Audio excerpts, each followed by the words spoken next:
Grow application में आप holding statement कैसे निकाल सकते हो। होल्डिंग स्टेटमेंट यानी कि वो स्टेटमेंट जिसमें आपके पास कौन से स्टॉक्स है और उसमें से कौन से स्टॉक्स आपने अगर प्लेज किए हुए हैं या नहीं है, ये सारा डेटा अगर आपको चेक करना है, आपके डीमैट में कौन से शेयर्स हैं, ये सब अगर आपको एक रिपोर्ट में चाहिए है तो वो आप होल्डिंग स्टेटमेंट में देख सकते हो। तो आइए देखते हैं कैसे हम इस होल्डिंग स्टेटमेंट को एक्सेस कर सकते हैं। तो उसके लिए सबसे पहले लॉगिन करने के बाद आपको ऊपर की तरफ आपका प्रोफाइल वाला जो बटन है उसके ऊपर क्लिक करना है। क्लिक करने के बाद आपको रिपोर्ट्स नाम का एक बटन मिल जाएगा सबसे आखिरी में, उस पर आपको क्लिक करना है। क्लिक करने के बाद आप देख सकते हो आपको डिफरेंट सेक्शंस देखने के लिए मिलते हैं। प्रॉफिट एंड लॉस स्टेटमेंट जिसमें आप एनालाइज कर सकते हो कि आपके जो स्टॉक्स का प्रॉफिट एंड लॉस कितना है, एफएनओ का कितना है, डिविडेंड वगैरह कितना है। अगर आप टैक्स फाइल कर रहे हो तो उसमें भी काफ़ी सारे स्टेटमेंट्स की आपको ज़रूरत पड़ती है, तो वो भी आप यहाँ से एक्सेस कर सकते हो। और होल्डिंग्स वाले सेक्शन में आपको सेकेंड नंबर पे स्टॉक्स होल्डिंग स्टेटमेंट नाम का एक बटन मिल जाएगा, उसके ऊपर आपको क्लिक करना है। क्लिक करने के बाद आप देख सकते हो आपको डेट सेलेक्ट करने का ऑप्शन मिल जाता है। अब अगर आप किसी पर्टिकुलर टाइम फ्रेम में चाहते हो कि इस टाइम से लेकर तो इस टाइम के बीच में मुझे मेरी होल्डिंग स्टेटमेंट चाहिए, तो आप लेफ़्ट साइड में फ्रॉम डेट और राइट साइड में टू डेट सेट कर सकते हो। जैसे मैं कर लेता हूँ यहाँ पर थोड़े मॉडिफिकेशंस। तो मान लेते हैं मुझे 1 मार्च 2024 से लेकर तो आज तक 2025 तक लगभग 1 साल की स्टेटमेंट चाहिए। तो मैंने डेट अपने हिसाब से सेट कर लिया है और यहाँ पर ये भी लिखा हुआ है कि आपका जो पासवर्ड रहने वाला है इस पर्टिकुलर फाइल का, वो रहने वाला है आपका पैन नंबर, वो भी कैपिटल लेटर्स में। तो ये भी आपको पता होना चाहिए।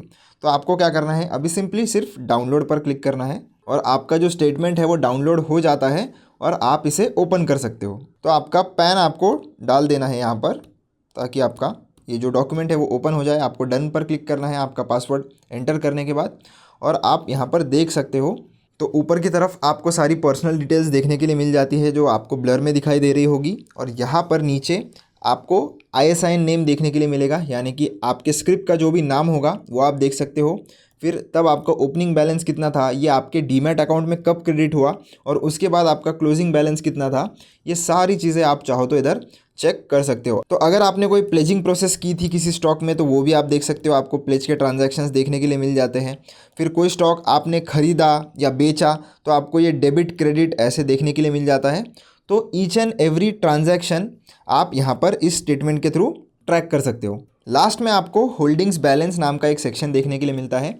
तो जितने भी शेयर्स अभी आपके डीमैट में होंगे उतने सारे शेयर्स की लिस्ट आप देख सकते हो, जहाँ पर आपका करंट बैलेंस यानी कि कितने शेयर्स आपके पास है, उसमें से प्लेज आपने कितने नहीं किए हुए हैं उसको हम फ्री बैलेंस बोलते हैं, तो वो आप देख सकते हो। अगर आपने कोई शेयर्स प्लेज करके रखे, जैसे मैं आपको एग्जांपल के लिए ये IDFC फर्स्ट बैंक का जो एक शेयर है वो मैंने प्लेज करके रखा है, तो उसको यहाँ पर एक लिखा हुआ है कि एक शेयर उसमें से मेरा प्लेज है। तो बाकी की चीज़ें भी आप देख सकते हो। आपने कोई लॉक इन वगैरह किया है वो भी आप देख सकते हो, आपको कितना रेट मिला है, आपका इसका वैल्यू कितना है टोटल पोर्टफोलियो का, ये भी आपको देखने के लिए मिल जाएगा राइट साइड में नीचे की ओर।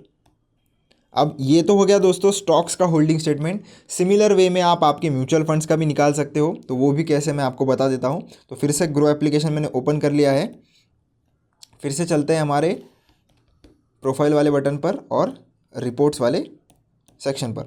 अब यहाँ पर आने के बाद फिर से होल्डिंग्स में आपको स्टॉक्स के होल्डिंग स्टेटमेंट के ऊपर म्यूचुअल फंड की दिख जाती है, इसके ऊपर क्लिक करिए। फिर से आपको डेट चूज़ करनी है, डेट चूज़ करने के बाद आपको डाउनलोड पर क्लिक करना है।